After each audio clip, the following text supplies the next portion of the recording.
But Josh, this goes back to what you brought up about society and our inherited ideas of who we should be. Hmm. We've been getting messages from the time we were small children, babies even. You should be different than you are. Mm. And we internalize that. We take that on. And then we're just like, I am like this, but I shouldn't be like this. So let me try to pretzel myself into something else. And it never works. It never works. And the whole time, what we're doing is blocking our own power. So that moment where we just go, I don't know, good, bad, right, wrong, who can know? But for me, this is what really works. This is what really flows. This is what creates what I want most in the world. And so I'm going to own that this is the game I'm playing. And then when people judge it, you just go, that's perfectly fine. I totally get it. I'm real bad at the game you are playing.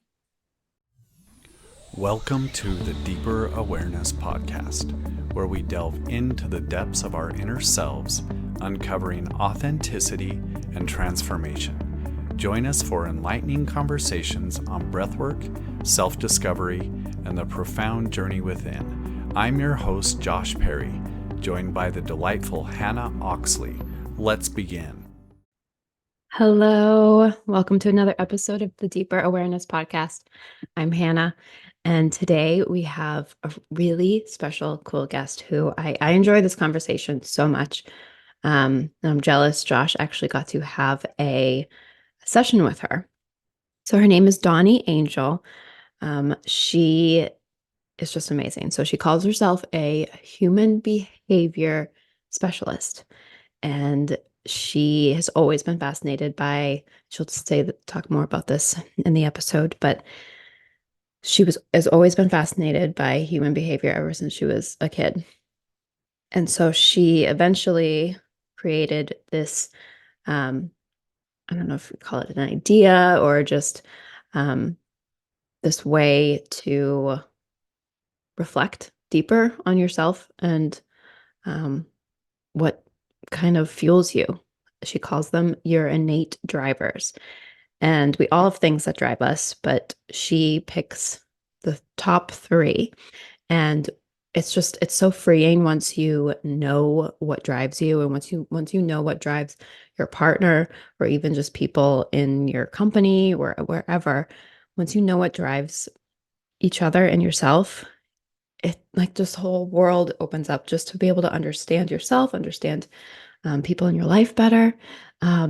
It was so fascinating, such a fascinating conversation. I know you're going to enjoy it. So without further ado, enjoy this episode with Dawni.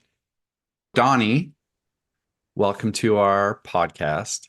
Thank you. Um, a little background. So I actually went to Dawni's house on, Friday.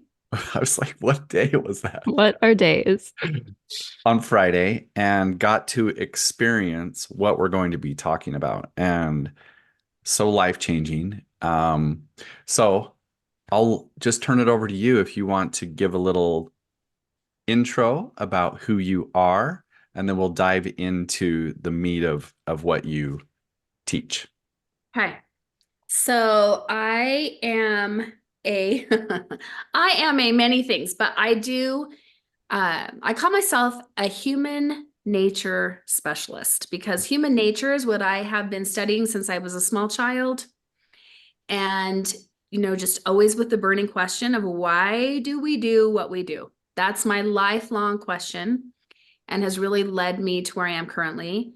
As far as my background, years and years and years of study of every kind, between obviously books and podcasts once they became available, but also trainings all over the world in different types of things, like a 2-year training to be a relationship coach, working with couples, my own life experiences.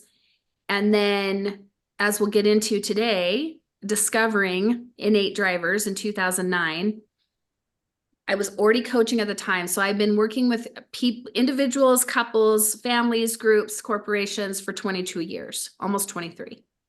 So this is not like, I'm not a newbie, right? I'm not a dabbler. I'm an obsessive person who is so unbelievably fascinated by human beings, both on an individual and collective level. So yeah, human nature specialist. I don't know if expert, I don't know if you ever can really be an expert in human nature, but let's call me a human nature specialist.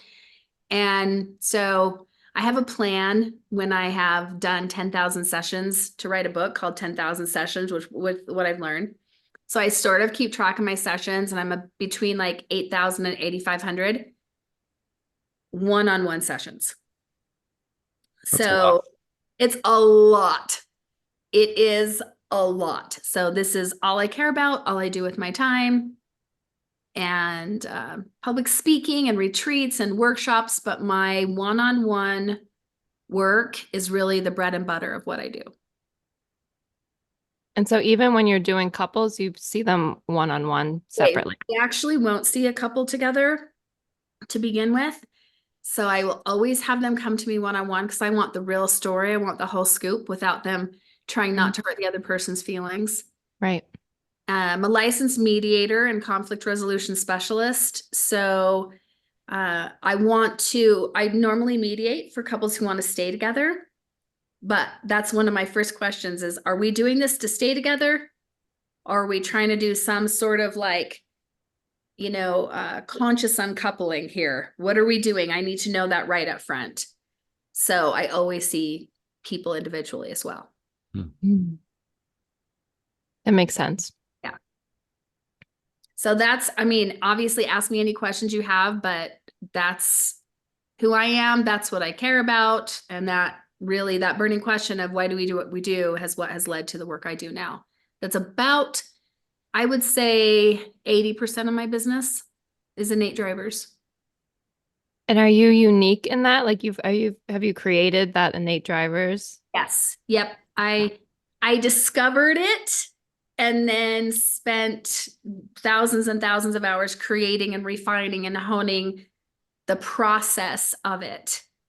So I know when you came to see me on Friday, I talked about the origination story, and I don't want to spend all our time there, but I don't know. Do you think it's worth me at least saying a little bit about how I discovered innate drivers? Yeah. I love the backstory for sure. Okay. So the gist of it is when I'm doing public speaking, sometimes I'll start with, I don't mean to brag, but I have completed 3 marriages. So it's my claim to fame, right? So I was on my 3rd marriage. This was 2009. So I had already been coaching for about 7.5 years. And it wasn't going well.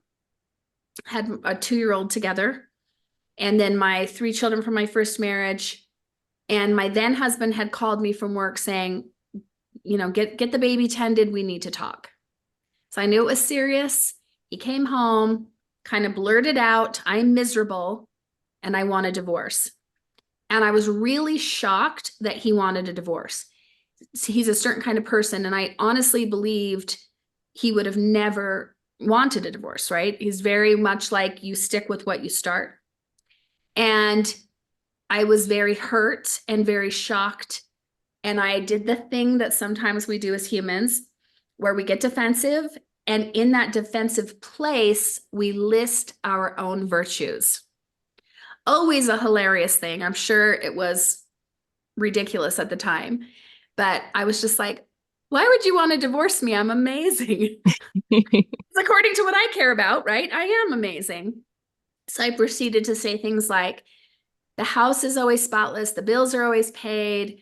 I'm emotionally stable. The kids are happy. I'm loving, blah, blah, blah. The whole time I'm talking, I'm watching him get more and more frustrated. And then he finally just bursts out with, I would trade everything you just said for some security. And in that moment, I really believe I was primed for that moment, because here I am asking this question, why do people do what they do? And here's a human being, my husband, telling me security is everything to me. And so it was confusing to me, but because we were in the middle of a crisis, I didn't ask the correct question, which I'll get to. I asked it the next day. Instead, I was like, still in that defensive mode, you guys. And I was like, fine, I'm miserable too. You can have your divorce. Now it's his turn to defensively list his virtues. And they were very much about money. Like, I make good money. I have a lot of earning potential. I'm good with money. Now, I don't want to downplay that because I do value stability in certain types of ways, but I did not get married for that. So I said to him, I would trade everything you just said for some connection. And now we have this, right? I got married for connection. He got married for security. We got married for two different reasons, not even consciously realizing the function we had assigned the other person to play. By the way, not an agreed upon function. I never agreed to, create security. He never agreed to create connection. So part of this work is looking at the function we assign the people in our lives, whether that's a spouse, a child, a parent. We do it a lot with our parents, no matter how old we are. So here we are at this crossroads of realizing that we have different whys, right? My why is connection, his why is security, at least part of it. So the next day, after we had decided to stay together, honestly, largely for logistical reasons, and the marriage did last another 7 years after that conversation, I asked the right question, which was, what do you mean by security? Because I couldn't believe here was a man ready to walk away from his family over security, but wouldn't that make it less secure? And as I said to him, I'm so confused because we have money in the bank. We don't have a lot of debt. We live a very stable life. And he's like, yeah, you're talking about stability. I'm talking about security. I need you to work a W-2 job, which, was never going to happen. And he basically, for him, I needed to understand what security meant to him. Consistency, predictability was really important to him, still is. And that's the thing. Well, I'll get into how these don't change much, but basically comfort, peace of mind, those are the things that really matter to him. For me, I'm a risk taker. I'm an entrepreneur to the core of my being. I don't care about, I know that we're going to be fine 20 years from now. I believe that this realm doesn't offer certainty in that way. And I've made friends with that. I embrace uncertainty. So there was just this sort of fundamental mismatch. But on an even more fundamental level, I realized I had just seen behind some kind of curtain. I was like, okay, the fact that he was willing to leave over this, and then me questioning, why did I leave my other two marriages? Oh my word. Okay. Well, I left one of the marriages over this thing and the other one over this thing. So it's not just one thing. And I started to explore. At the time, explore sounds way too passive. I started to obsess. I'm like an obsessive kind of a person when it comes to what I care about. And so I threw myself into the research. I was calling it core values because I didn't know what to call it. And core values was already a thing, mostly in a business kind of setting. But as I was studying, none of the work I was finding was personal enough. It was largely corporate based and it didn't go deeper. And I remember just having the thought no, these are the things you live and die for. These aren't shallow. You won't have this at work and this at home. If autonomy, for instance, is a driver of yours, you will be driven at home and at work to have that autonomy. They might show up in different ways. They might have a different expression, but we are full beings. It's so weird to me because I work a lot in the corporate world. It's so interesting to me that people think, oh, these are a bunch of human beings that when they come to work, now they're a different human being.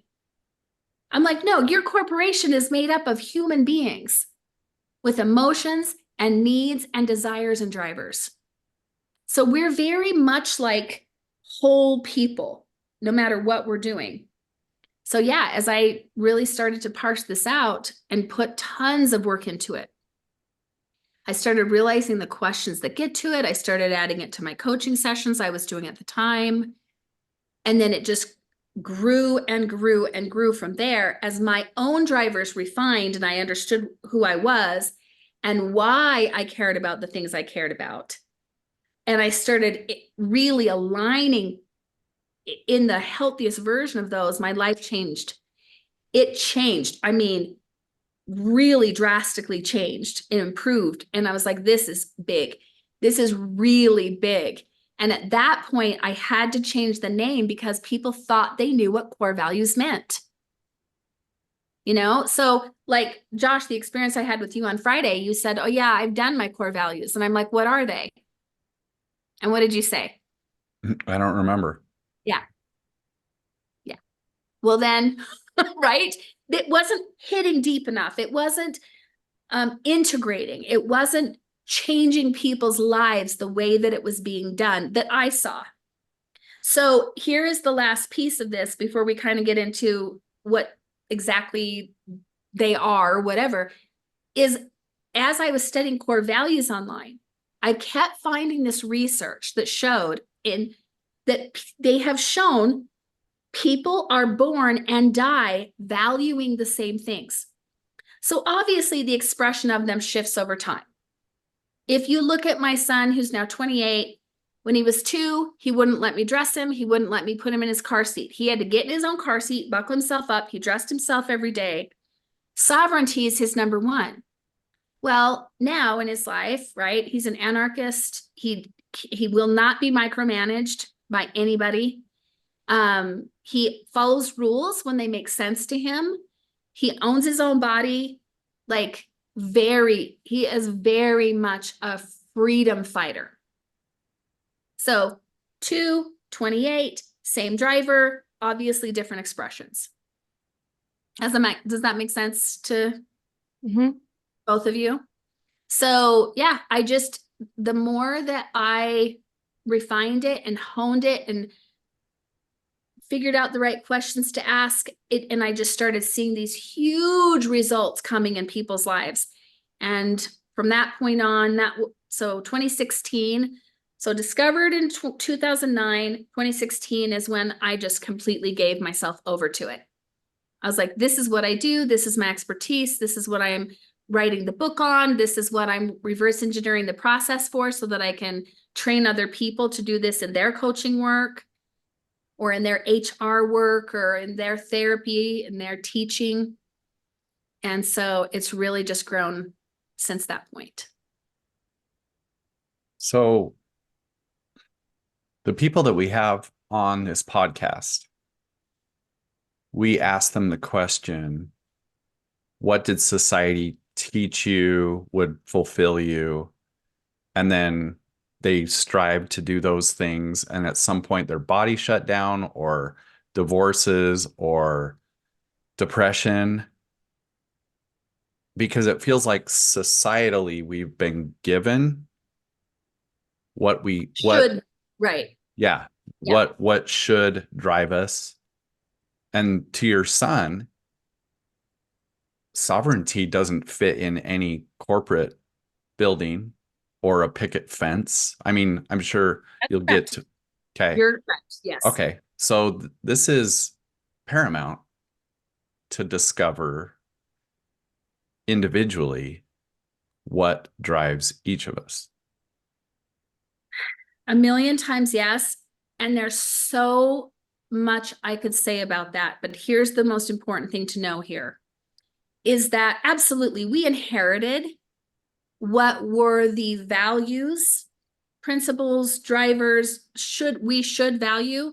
We inherited a world of that, every one of us, some of us more strictly than others, whether that's political, societal, family culture, religious, right? All of those things. The thing is, with your own individual innate drivers, they will still have been showing themselves, but the more restricted that you've been, the more they will be in the shadow. Okay, I'm going to give an example. So even talking about someone, who has let's say somebody has a driver of autonomy, but they live in a very controlling home where autonomy is not being granted. Not only will they feel extremely resentful and disconnected, what I see over and over again is they create a double life, right? The stricter the parents, the higher chance that that child's going to create a double life. And they will get real creative with it. They will create their autonomy somehow, and it's probably going to get weird because they're not able to do it in the light of day, in a healthy way. Does that make sense? So let's look at even maybe something like COVID, which was fascinating to see different values come out. We kind of had groups of people who really valued safety and people who really valued freedom. And I'm not trying to oversimplify, but we saw some of that. And I thought it was weird it got political. Politics have nothing to do with health, or shouldn't in this way, in my opinion, because again, we're driven by something. But what I saw was a lot of people who really do value autonomy kind of go underground. So they're sneaking to meet with their families, right? They're kind of doing their little underground thing to still get their autonomy, but we've got a little bit of a double life going on. So someone who cares about something like that is going to do it no matter what. But they can either do it in the shadow or the light. And I do think it's extremely destructive that we expect everybody to be the same. Like, we're all playing different games. You see it right and left. I see it in marriages all the time, where this person is like, you are so crazy. And this person's like, you are so boring. But maybe the boring person cares about stability, and maybe the crazy person cares about expansion. Right? And so we judge each other according to our own drivers, rather than going, oh, but I want to get curious about what does drive them. Here's this way that we can't seem to come together. Let's look at what's driving us, and we'll get more into that with couples and create something different together. But first and foremost, none of this work even will help until you know your own. So, I mean, Josh, because you came to see me on Friday, I'd love to hear something about, and I'm sure your listeners would too, something about your experience. Yeah. So you asked me specific questions on behaviors. What do I like? What kind of problems have surfaced in my life? And it feels like from all of that, you were able to gather ideas, and then you would say, is it more like this or more like this? And tell me, does this one fit into this other one? And so it can be, so for me, my top one is peace. And so in a million ways, whether that means staying quiet, people pleasing, yeah, really, those were kind of my go-tos of just not speaking up in my effort. Which would be kind of in the shadow a little bit, right? Which is not to judge you, but that's where you go, I'm not fully in my power with this. But I shared with you, Josh, that what I see in you and what I feel in your energy is this serenity, this tranquility, this centeredness that is so delightful to be around. And that's the light side of peace. How beautiful is that? You're a peacemaker. You create a life that is almost, I want to say, almost sacred in its expression. And so either way, you've cared about peace your whole life. It's just, am I in the light with it or am I in the shadow with it? And this is why I say, you don't choose who you are. You choose how true to yourself you are. If you were to try to force yourself to be someone who doesn't care about peace, that would be a real losing battle. But you can definitely work on evolving out of the imbalanced part of it or the disempowered part of it into the powerful part of it. Well, I'm having this download of, because I'm always like, I'm a recovering people pleaser. I'm like trying to be better about being more assertive about things like that. And it's no wonder I don't get very far, because I need to know, because that's a shadow of whatever my innate driver is. Right? You want to know why you're doing it. What is it that you're trying to get? If the thing we most want, we don't think is on the table, we will take the imitation of it. Right. So people pleasing is the imitation of peace. Mm-hmm. Just like codependence is the imitation of intimacy or connection.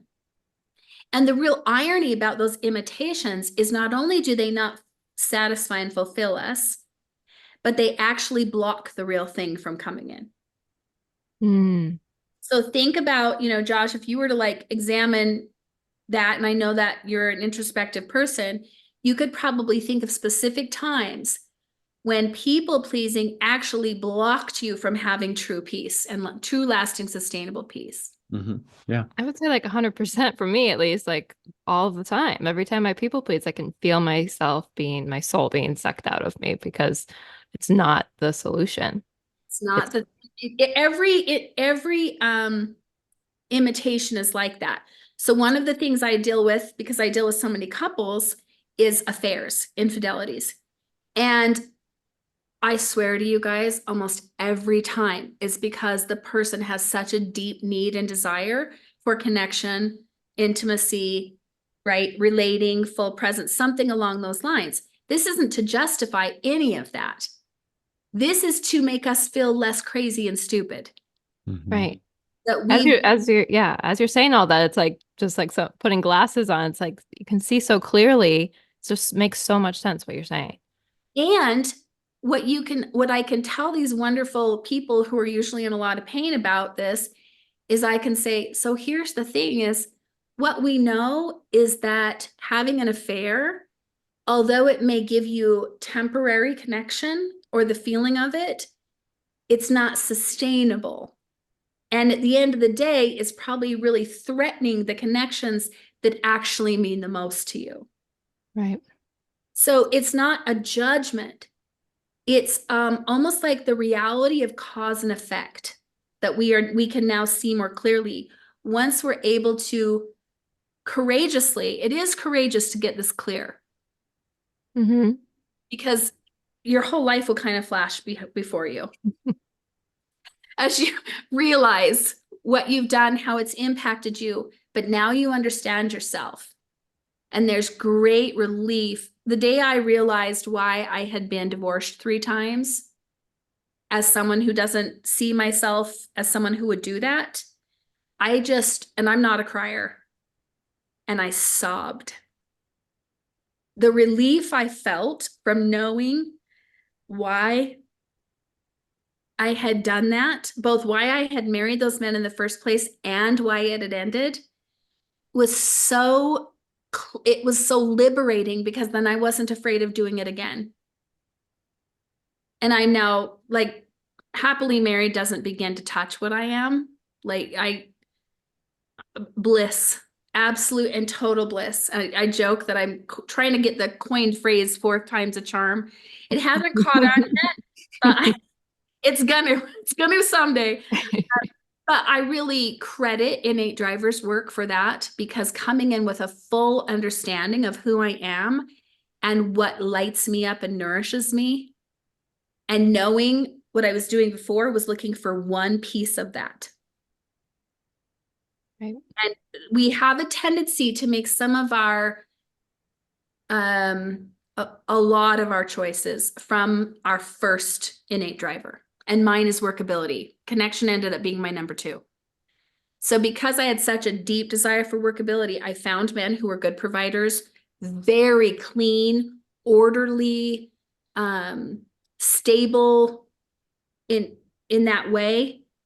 We had Like again, bills were paid, house was spotless, ignoring the other things I needed. Because that number one stands out so much, like Josh, for you with peace. In trying to get peace, I guarantee that you have threatened those other drivers of yours. But until we know that, we don't know how to deliberately make our choices from our whole selves. Okay. We were discussing this after Josh's session with you about how, and you probably talked about it, but how it's so clear that so many people are living in like a fight or flight because they're just living in the shadow of what they're not even aware of those drivers. So that liberation you're talking about is just being in a rest and digest spot where we should be. That should be your happy medium. It's not the word I'm looking for, but you know But what I like default setting, right? But of course, as a humanity, as a whole people, we've only started tipping into the world of thriving in the last 50 years. mean? Right. So it makes a lot of sense that we're shit at it. We're so good at surviving, you guys. Look at us. We're up to 8 billion people. So look at us killing it at surviving, but being really pretty bad at thriving and flourishing.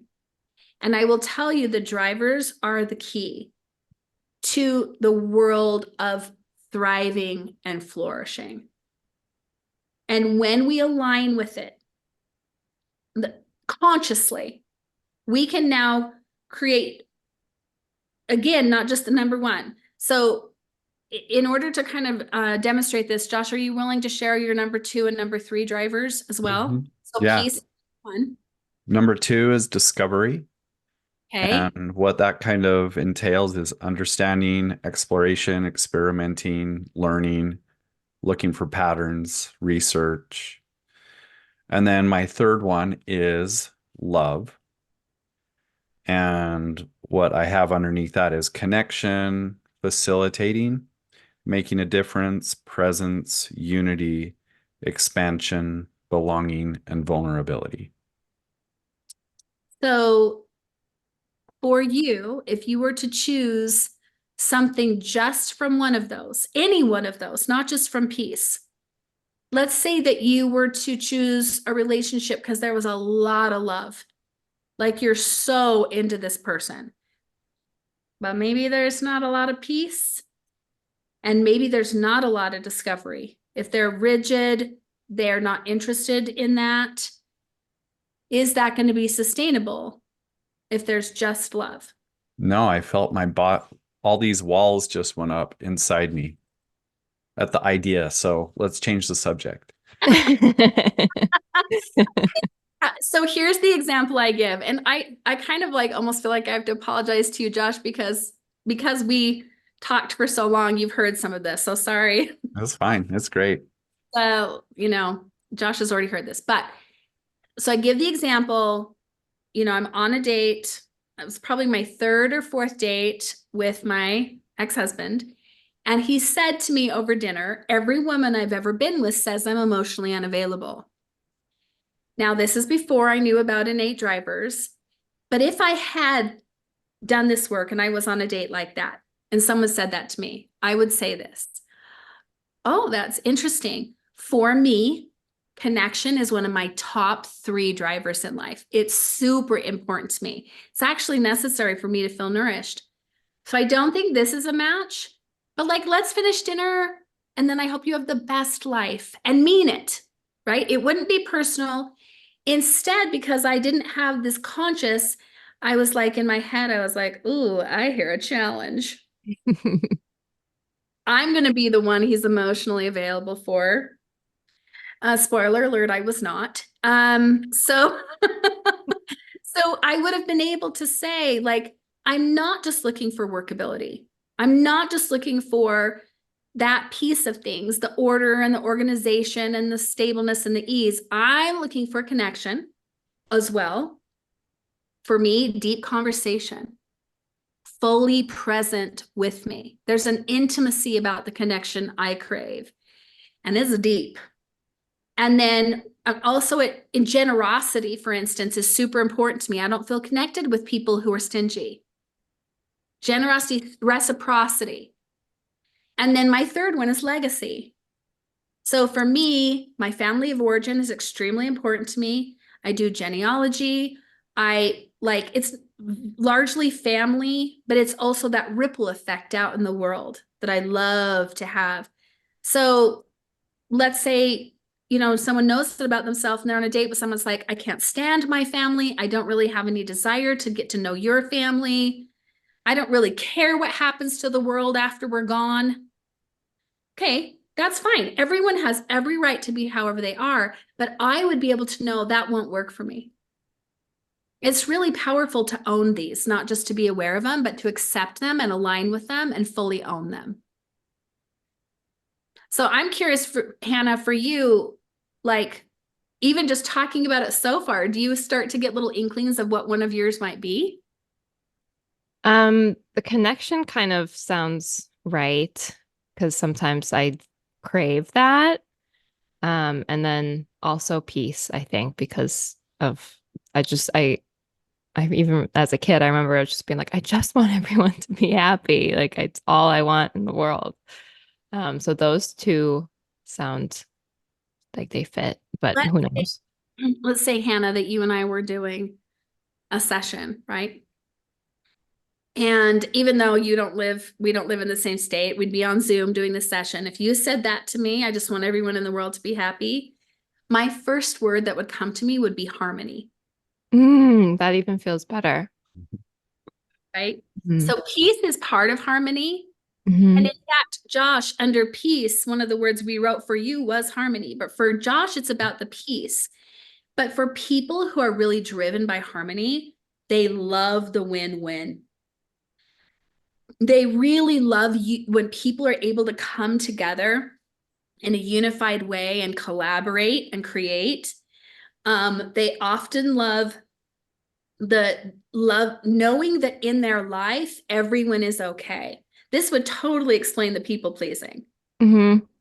Like, okay, is my mom okay? Is my sister okay? Is my fiance okay? Is everyone good? Now I can move on. Mm-hmm.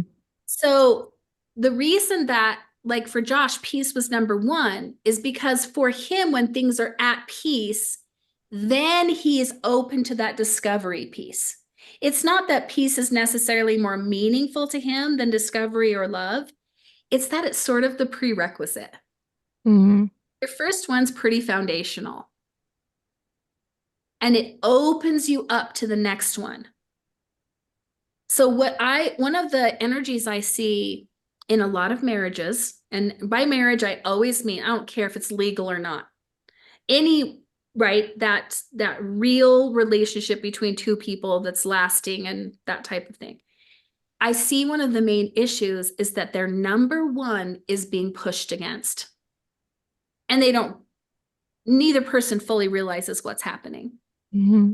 But what happens when you're number one, when there's not space for your number one, you'll spin out in it, trying so hard to complete it and satisfy it, that the number two and number three go even more unconscious. And you can't utilize them as the strengths that they actually are. So let's say if Josh is in a situation where peace is really hard, he's having to fight for peace, will be very icky feeling to fight for peace. For people who care about peace, they don't want to fight for anything. But let's say you're having to fight for peace. You're going to not even have the energy for the discovery, let alone the heart opening and safety for the love to fully show itself. Does that make sense? So like if someone came to me, Hannah, if you and I were doing a session, if harmony ended up being your number one, in the shadow of that, you would not be able to fully embody your number two or number three, therefore having a satisfying life until the people around you were experiencing harmony. If you were in the light with it, it would only need to be you who was in harmony. Mm. That's powerful.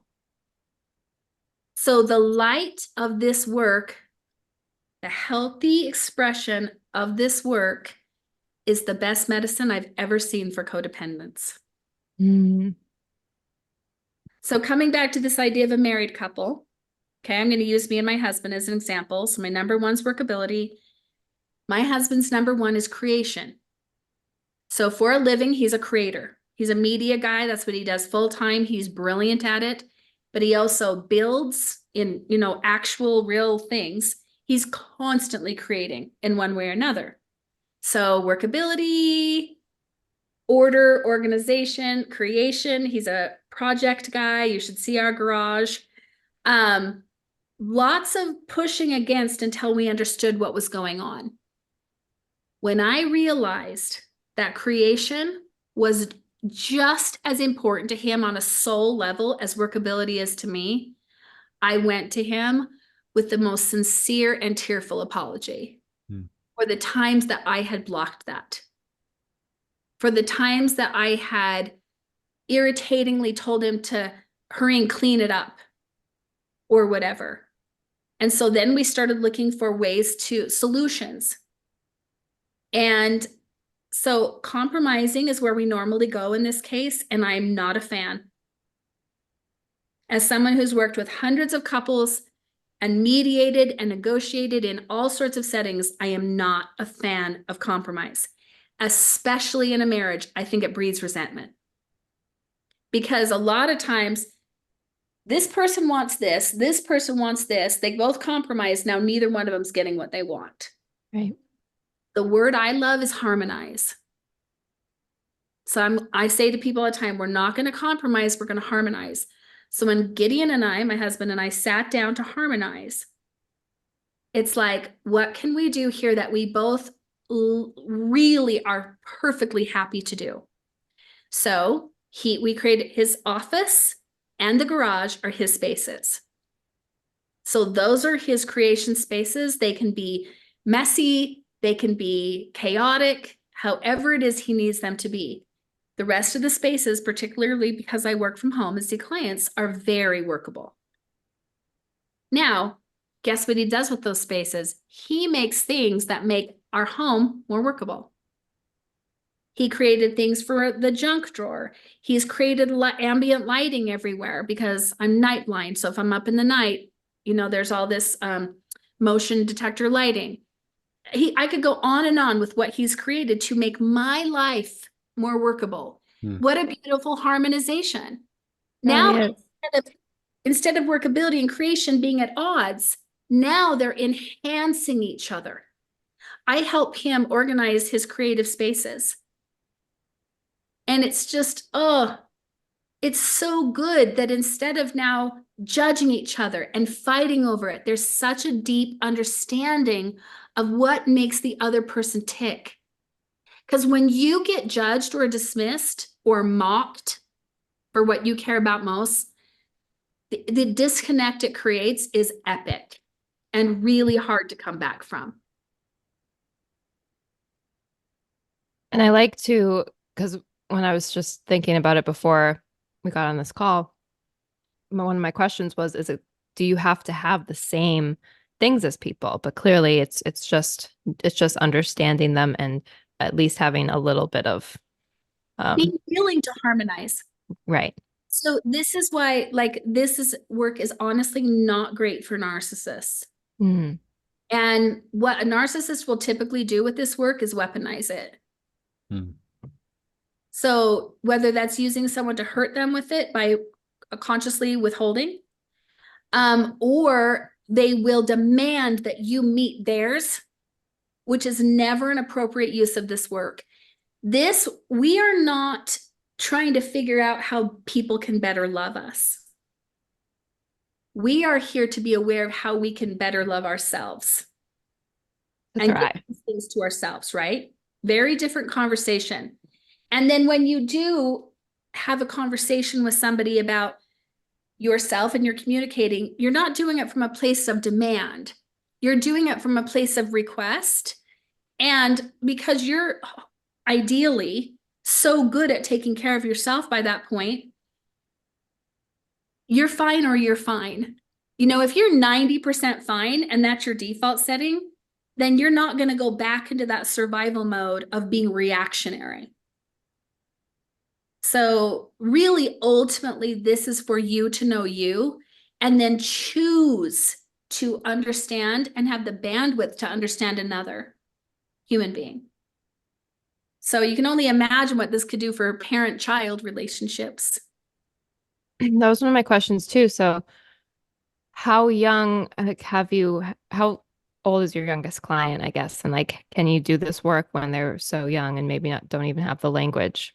So I would say the youngest person I've done this for is 8 years old. And before that, and she was a very precocious 8-year-old, I would say what I tell my clients, because they want to understand their children, is I'm like, first, we're going to focus on you. We're always going to focus on the person right in front of me. Let's get you feeling real solid with yours. Now, after you are, I ask them questions about their children. So I kind of do it through the parent. And then we also come up with questions that they could ask their children. So one of the questions I love for children, it is when they're in some kind of a breakdown. First of all, observe and pay attention what created that breakdown. You know, and then after they've calmed down, ask the question, what was it? What do you wish I understood about you? Or what do you wish I understood about why you were upset? By the way, honestly, one of my favorite questions in the whole world for adults as well. Think about if you're in the middle of it with your spouse, your partner, and they kind of stop and they say, what do you wish I could understand right now? What a powerful question. So really powerful question for kids. And then you can start to kind of infer, but you want to ask a kid those clarifying questions. And you want to watch for, gosh, what is consistently happening every time they get unwell? That's a great place to look. Again, for everybody, what is it that triggers you is one of the questions I ask in my sessions. What are the things that trigger you? Another question I ask is, who are the people that are just not your kind of people? Doesn't mean that you're necessarily judging them, but who are the people maybe you don't feel safe around? And they're going to tell me something that's going to point directly to one of their drivers. So look at where you're unwell because one of your drivers is being threatened. So can you talk about the non-negotiables? Because does that fit in here? So, okay, I know there's so much to it that it's hard to kind of do on a podcast in an hour or whatever. But so the non-negotiables are something that showed themselves after a couple of years of doing this work. So people would get to their drivers, but even through their drivers, they would use certain words over and over and over, like they were part of all 3 worlds. So kind of like your understanding, I wish, well, it doesn't matter. So it's not 3 words we're coming up with for your drivers. It's 3 whole worlds. There you go. So there's circles, see? So it's like peace, but that's what he means by peace. Discovery, that's what he means by discovery. Love, that's what he means by love. Okay. So I kept hearing them say words that actually would probably fit in all 3 worlds. And when they would speak, I'm very sensitive to voice cadence and to micro expressions. I would see something even maybe more closely tied to survival mode. So I actually just finished a session. And she's also a friend of mine, so I know her quite well. And she talks about transparency constantly. Now, not in a bad way, in a really empowered way. But for her, transparency is a non-negotiable. It's not even that it's the motivating factor in things like drivers, like the word drivers, you feel it. It's like the motivation. For her, transparency is a non-negotiable. So if she doesn't have transparency, she can't even get to her drivers. So Yes, so I call them the non-negotiables. They will show themselves in one of these sessions. And a lot of times they're things like maybe trust or loyalty or security can be one. But again, you're not consciously thinking all day long, I'm so driven by transparency. I'm so driven by trust. It's more like, yeah, this has got to be there even before I get to these drivers. So I call them the bridge. They're the bridge from surviving to thriving, those non-negotiables. And when we know what they are and we treat them as non-negotiables, none of this work is a justification for rigidity. This isn't about being rigid or stubborn. This is about being aligned with who you really are. So you're still willing to talk about it. It's not like that kind of sacred cow kind of energy. It's like, no, we're going to talk about it. We can discuss it. But I own that this is really important to me. Then you've got a strong foundation that your drivers can really thrive on top of. So are there any of your non-negotiables that you're willing to share and talk about, Josh, that we Yeah. got? Yeah. So this feels like this will really hammer it home. So my non-negotiables: acceptance, authenticity, and intimacy.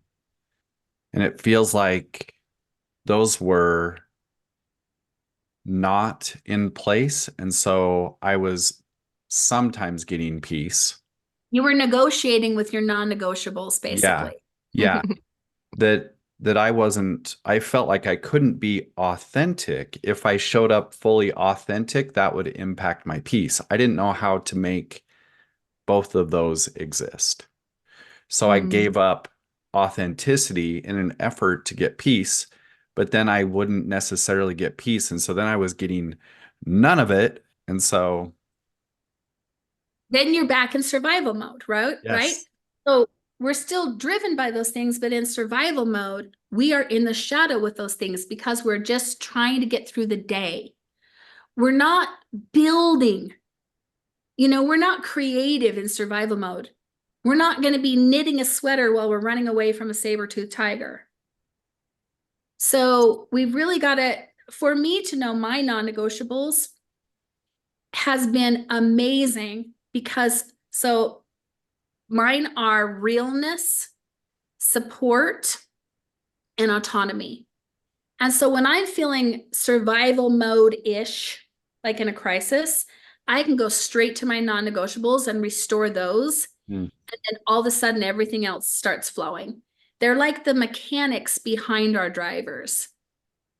So really important and again, when I say non-negotiables, I'm not talking about you're weaponizing those. You're saying, I take ownership of making sure that these things are present in my life in the healthiest way that I can do at the time. That's what led to when Josh and I were discussing this earlier about how it just gives a great direction of like when you're doing the work, or say you've been doing the work. Like I'll speak for myself. I'm at this point where, I've gone, we call it the podcast deeper awareness. So I'm constantly finding this deeper awareness, but I'm at a point in the last few months where I'm like, where do I go next? Where do I go next? So this just is such a great map of like what to be working on when you feel a little lost in any part of any time of your life. What do I come back to?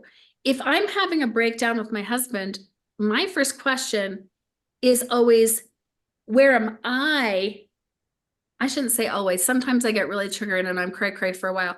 I come back pretty quickly at this point, which sounds maybe like I'm bragging, but I'm old and it took me a long time. So I am, I used to call myself like a slow learner. I have changed it to I'm a very thorough and deep learner. Ooh, I call myself a slow learner too. I like that much more. Very thorough and deep. Thorough and deep. So, but I will go, where am I out of alignment? Where am I not honoring these? Because as soon as I'm not honoring them, guess who I am expecting, even if it's unconsciously, to fulfill them? My poor husband. Mm. Right? And he's over there just like, oh, I did not realize you assigned me this function. Please let me know more clearly next time, right? So there's something about the ownership of this work that is so, it creates so much traction in your life, and it creates so much bandwidth in your life that you kind of go like, oh, I'm good. When I aligned my life with my own for the first time in my life, and I'm trying to think how old I was in 2016. I was 47 in 2016. You know, like 47. And for the first time in my life, feeling I'm so good. People be like, people like, how you doing? I'm like, fantastic. I'm so good. Things are so good. And it's not because externally things were perfect, but it's because my own needs were so met that having those conversations was easy at that point because I wasn't coming at it from a desperate place. Mm-hmm. Well, it like pops you out of that victim loop of like, because we've all been there but when you take ownership of it, there's so much just beauty and empowerment in it. And yeah, And clarity is a prerequisite to ownership.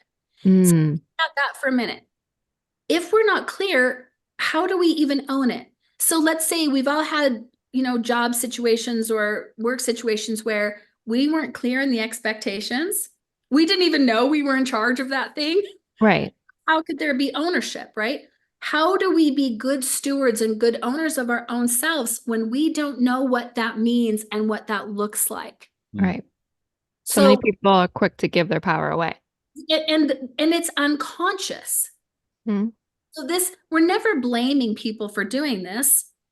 It's not like when we were kids, our parents sat us down and said, look, I just want to know what drives you in life. Like, what do you care about? What lights you up? Why did you get so upset when I reacted this way to you? I want to understand. I mean, maybe there's some conscious parent out there doing that, but I mean, it's not a common thing to have happen. And again, we're not blaming our parents. They didn't know either. This really is a thriving conversation. I don't even know that I could have done this work earlier than I did. Not only because of my own life, but because honestly, the listening wasn't really even out there for this level of true flourishing. It would almost seem selfish or self-absorbed when in fact, it's the exact opposite. Okay. When we finally understand ourselves and take ownership of that, we're the least self-absorbed we've ever been. I didn't want to spend my whole life till I was 90 trying to understand myself. That was uninspiring to me. Like, I remember, because I do a part 2 that's also about like your wound, how you sabotage yourself, whatever. And then eventually they end up being on this one sheet of paper. And I had a client, we had finished hers, we'd done her 2 sessions, we'd gone really deep with it. And she's looking at her paper and she just has this look on her face. And she looked up at me, she said, so this is what I've been trying to get in 30 years of therapy. Mm. In 2 sessions. 2 sessions. And I hear that all the time. Again, not bragging on myself. I'm bragging on the work. Mm-hmm. And not because it's my work, but because it's universal. I love things that are universal. They apply to everyone. Every single human being has innate drivers. Like I've tested this out. You could be, I was at my grandma's deathbed. She was 95, and I was one of her caregivers for the last couple of years of her life. Even as her health declined massively, her drivers were there without any question whatsoever. One of my grandma's drivers was independence. And Tough one when you're at that age. I know. And it was very interesting. Instead of me going, Grandma, stop it, I was like, it must be so hard for you that you're having a hard time walking? You know, how can I help you be as independent as is possible in this moment? Which she was so grateful for, because other people just saw it as her being stubborn. I'm like, you're misunderstanding what's happening for her. Mm. Right? So yeah, it's really the opposite of self-absorbed. It's so powerful to be able to understand another human being on this level, because we understand ourselves on this level. And to stop expecting people. You realize we're walking around thinking people are just really bad at things because they're not good at what we value. Yep. Now I do. So yeah, I'm a naturally judgmental person. I think with workability being my number one, I'm like, why would you do that? But now it's really helped me from, that part of me. I'm way less judgmental because I just start to get curious. Interesting. You clearly don't care about your house being clean. So what do you care about? They might want their house to be clean. That's different than, right? My house is going to be clean no matter what, because it's part of my number one driver. But what do they care about? Mm. Why isn't their house clean? Will tell you what they actually really care about. Who cares if their house isn't clean, if that's not Right. how their husband might, if that's his driver? And I that's just had someone over my house as my future sister-in-law. She had just stopped by kind of, and I wasn't like prepared. And I was like, oh my God, my house is so messy. And so like I could feel like who knows if she was actually judging me, but I could just like feel it. So then I was wondering myself, I'm like, so I like how you said that. Like I did want my house to be clean in that moment. And it gave me a little bit of inspiration to get my house clean. But now I'm curious of why. What like so I love that. I love that reflection. like what was driving me. Is it creativity? Do I care about being creative more than I care about having everything be perfect? Right. Oh, fantastic. Look how good I'm doing at being creative. But Josh, this goes back to what you brought up about society and our inherited ideas of who we should be. Mm-hmm. We've been getting messages from the time we were small children, babies even. You should be different than you are. Mm. And we internalize that. We take that on. And then we're just like, I am like this, but I shouldn't be like this. So let me try to pretzel myself into something else. And it never works. It never works. And the whole time, what we're doing is blocking our own power. So that moment where we just go, I don't know, good, bad, right, wrong, who can know? But for me, this is what really works. This is what really flows. This is what creates what I want most in the world. And so I'm going to own that this is the game I'm playing. And then when people judge it, you just go, that's perfectly fine. I totally get it. I'm real bad at the game you're playing. Like, to my ex-husband, I am an abject failure. And it doesn't hurt my feelings at all. Because according to his game, I am. I'm almost 55, and he's horrified at the amount of retirement I don't have. Right? So to him, I am a failure if he's judging me according to his game, which he is, and that's perfectly fine. He has every right to do that. But for me, that's not the game I'm playing. For me, as I'm playing the game of he actually said this to me. He's like, something along the lines of, how horrible for you that you're not prepared for the future. And I was in a petty place. I said, how horrible for you that no one would show up to your funeral. I know, right? He won't listen to this anyway, so we could. But really what I meant, like when I picture myself dying, it's like, I think if I died right now, a lot of people would be at my funeral, not because I'm so wonderful, but because I have deep connections with a lot of people. And that matters to me. And your retirement plan isn't going to show up at your funeral. Right, exactly. And he's right in his own way. he's going to be very comfortable through retirement. And I'm happy for him because that matters to him. This is what I'm saying. We judge someone. I can't believe you'd move across the country and live out of a trailer. That's insane. And they're going, I can't believe you would work a corporate job for 40 hours plus a week that you hate. That's insane. But one values freedom, one values security. If we could all just have that clarity, we just did another recording and we started talking about society and like if we could picture it better, like kind of what would it be missing or lacking or whatever. And I think like judgment is just a huge thing. Like we could still go through all of the emotions that we need to experience, but I feel like that's when we hold stuff in is when we are afraid someone's going to judge us for it. So like if we all had that understanding of why people are doing the things that they do, what a beautiful world that would be. And to be gotten on that level is so profound. One of the questions I ask when I have bigger groups is I'm like, again, I set it up, disclaimer, we're not here to judge our moms, but I said, who feels like their mom really understands them? And really, in a group of 100 people, you'll get maybe 2 or 3 hands. And I was like, okay, let's ask this question. For those of you who have children, how many of you fully understand your children? And maybe 10 hands will go up. And then I just would ask you to ask your child that question. And even how many understand their mom fully too. Oh, I'm working on that right now.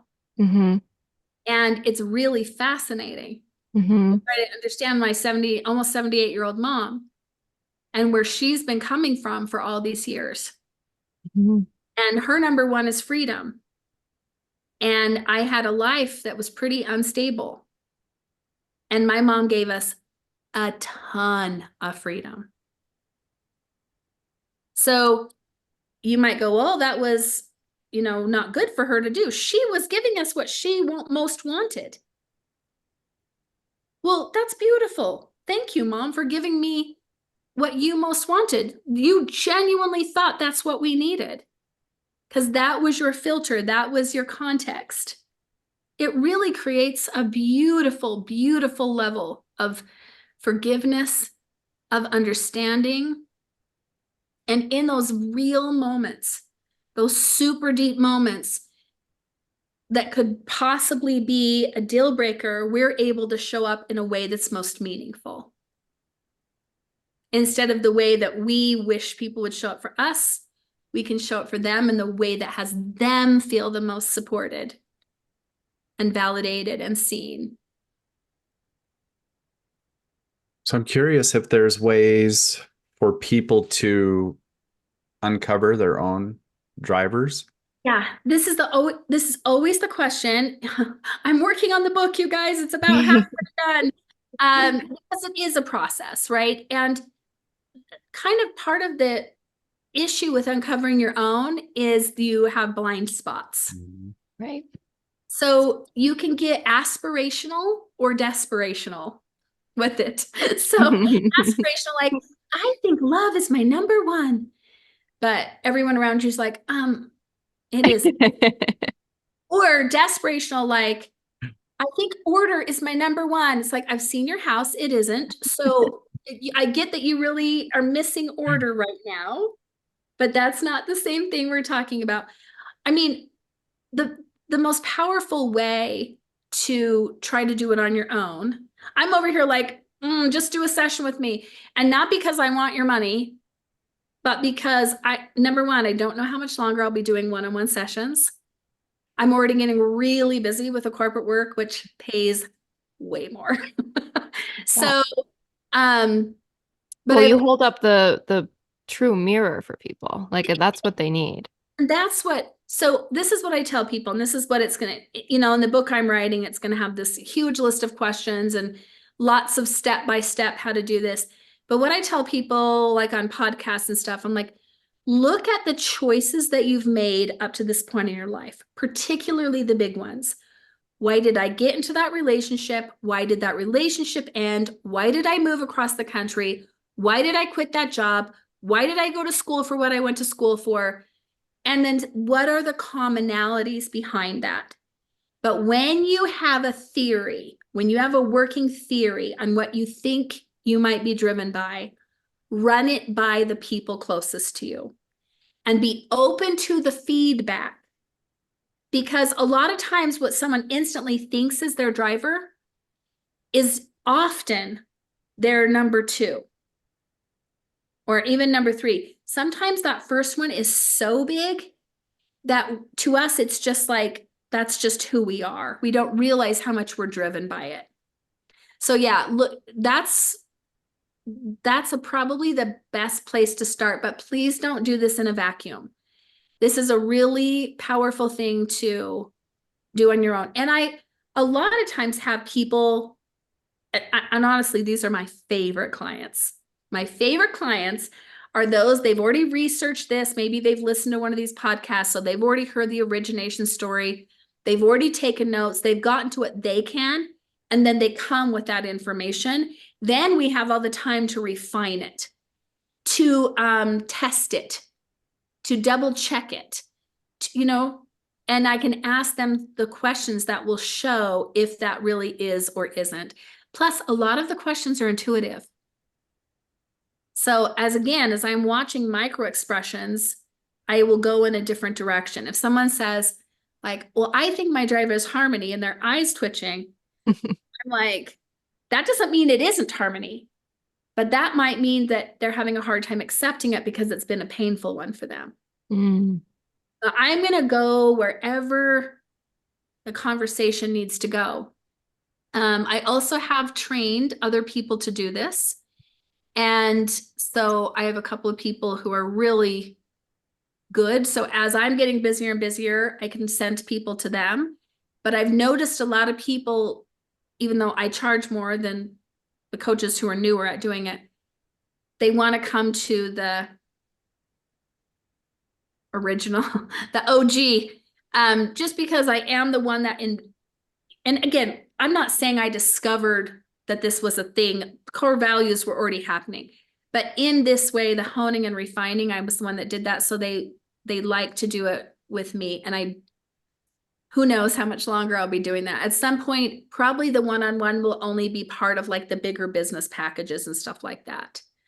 So I love meeting one-on-one so much with people. I sort of want to like make that my big priority for this year, is to do as many of those as I can. Because once the book comes out, like I already have a, podcasts set up. I mean, it's a whole thing that's already in, it's already set up. So I'm not self-publishing. It's not that kind of thing. There's a whole team working on it. And so I'm hoping that it explodes from there. It's already pretty exploded from here. It's really caught on. You can imagine the business implications. How much longer would the employees stay if their boss, their manager understands what their drivers are? Right. So employee retention goes through the roof. Cooperation, collaboration, productivity goes through the roof. Yeah, it's because, again, coming back to how universal it is. I'm so excited for what's in store for you. This is really amazing. And just what the gift to the world that you're giving. It's truly beautiful. I appreciate that. And I love it so much. I mean, connection, Right. connection and legacy. I mean, this work is a perfect fit for my own drivers. So I'm just completely fulfilled and expanded by it. So yeah, I love every single second of it. And I love talking to you guys, and being on podcasts is one of my very favorite things to do, because I get excited about who this might reach, right? The ripple effect, part of my legacy driver that I would never have ever even been able to reach. So thank you guys for doing this work and getting this deeper awareness of all these different beautiful subjects out there.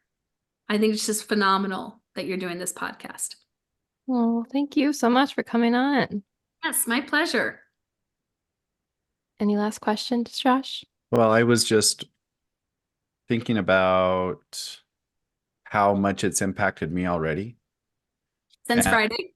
yeah. And I shared this with Donnie that I had an opportunity sitting in my inbox, and I was kind of mulling it over and I was thinking about it and I was like, okay, I think I'm going to do it. And this was Thursday where I had decided I was going to do it. Then I met with you, learned all of this about myself, and then I reviewed it and I sat with it and I was like, okay, where does peace fall in this opportunity? And I was like, I wasn't going to do it for him. I wasn't going to do it for me. I was going to do it for him. And immediately I was like, emailed, no, thank you. It shifted. Like it gave me an understanding, a deeper awareness of myself. And now I get to act from that space. Yes, yes, yes. To me, that is the number one application of this is now I'm making my choices and I'm showing up from that space, and it works every time. All the opportunities that are now coming at me, they always go through my couple of questions that are all based on my drivers. And then from there, it's a yes or a no. So yeah, I mean, there's also that intuitive hit, right? So I'm not trying to dismiss that, but workability. So, oh, come speak at our retreat. Okay. What does that look like? What are you paying? What are the expenses involved on my part? Can I bring my husband? My husband he assists me in every single thing I do. So then I'm able to just show up and do my best because he's taking care of all the logistics. Connection. Is it going to be in person? Or, who are they're going to be there? How much time will I have? Legacy. Is this something that's part of a bigger picture? Am I able to talk about this in a deep enough way that it will make a difference? If those things are all a yes, I'm a yes. And I'm 100% yes. And it's gone well every single time. And every time one of those has been a no, but I've done it anyway, which is what I would do in the beginning, I have regretted it. Mm-hmm. So talk about a compass, you use the word, Hannah, use the word map and the word chart. That's exactly how I see it. This is a map for us now of how to be in alignment with us, with ourselves. A guidebook. I like the word Yes. guidebook too. Yes, absolutely. So, Donnie, tell people where they can find you. Okay, so easy peasy. I have a website, dawniangel.com. And that is by far the best way that you can get to me. You can email me from there. You can schedule with me, Innate Drivers. It says it right on there. Book now, choose your slot. If you are anywhere in Utah, come see me in person. It's really worth it. I promise to come see me in person.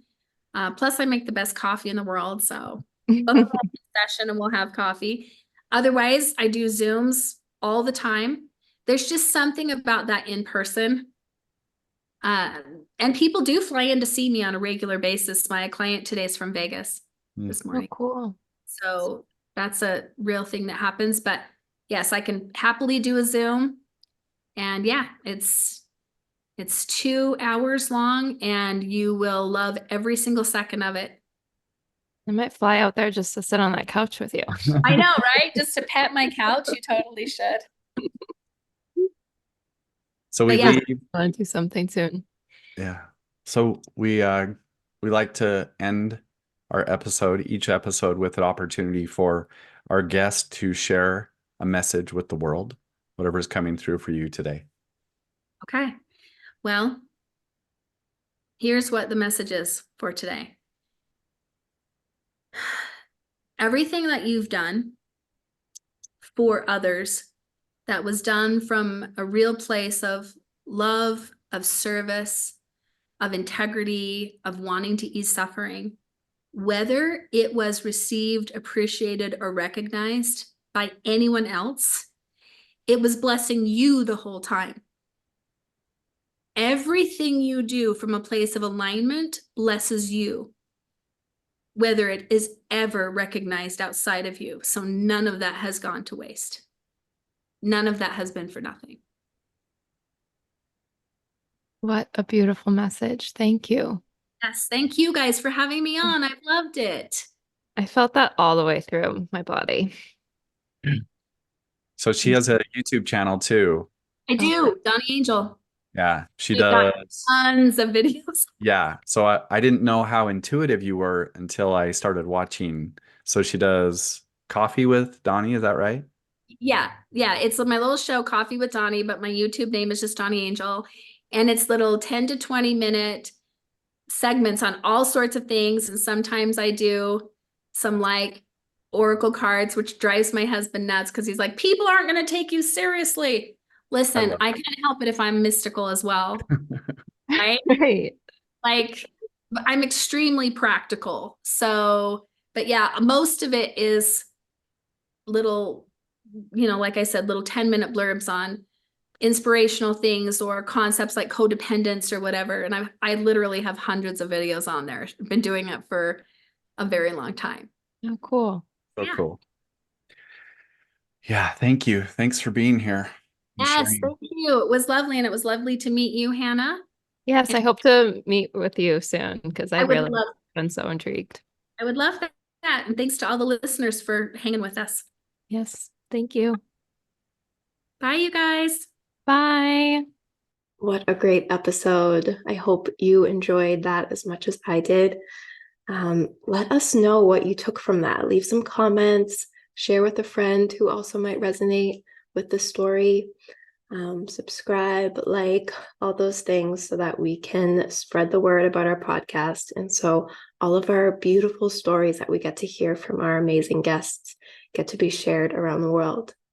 We appreciate you as a listener, and we'll see you next time. Thank you.